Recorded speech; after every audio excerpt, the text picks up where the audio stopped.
ব্যবস্থা নিতে চট্টগ্রাম বন্দরের জাহাজ মেরামতে ওয়েল্ডিংয়ের জন্য পূর্ণাঙ্গ নীতিমালা প্রণয়ন করেছে কর্তৃপক্ষ। এ বিষয়ে চট্টগ্রাম থেকে বিস্তারিত জানিয়েছেন সহকর্মী হাজেরা শিউলি। দেশের আমদানি রপ্তানি বাণিজ্যের প্রবেশদ্বার হিসেবে চট্টগ্রাম বন্দরকে অন্যতম গুরুত্বপূর্ণ স্থাপনা বা কেপিআই হিসেবে বিবেচনা করা হয় এবং বছরে গড়ে 4,000 জাহাজ ভিড়ে এই বন্দরে এবং বিভিন্ন সময় কিন্তু জাহাজ জেটি বা ইয়ার্ডে বিভিন্ন ধরনের মেরামত রিপেয়ারিং কাজ চলে এবং সেসব কাজে ওয়েল্ডিং করা হয় এবং সেক্ষেত্রে যে আগুনের স্ফুলিঙ্গ তৈরি হয় সেখানে কিন্তু একটি অগ্নি দুর্ঘটনার ঝুঁকি থাকে। যেহেতু বন্দর ইয়ার্ড এবং শেডে শত শত কোটি টাকার মালামাল থাকে,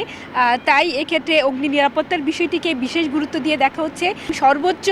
অগ্নি নিরাপত্তা নিশ্চিত করার পর যেন হটওয়ার্কের কাজ করা হয় সেটি নিশ্চিত করার জন্য এই নীতিমালাটি প্রণয়ন করা হয়েছে এবং এখানে বলা হয়েছে জাহাজে যে কোনো ধরনের হটওয়ার্ক বা ওয়েল্ডিং করার 72 ঘন্টা আগে বন্দর চেয়ারম্যানের অনুমোদন নিতে হবে এবং হটওয়ার্ক কাজ সম্পন্ন করার 2 ঘন্টা আগে বন্দরে সংশ্লিষ্ট ফায়ার সেকশনকে অবহিত করতে হবে এবং ফায়ার ফাইটারদের বা ফায়ার সার্ভিস কর্মীদের উপস্থিতিতে এই হটওয়ার্ক করতে হবে এবং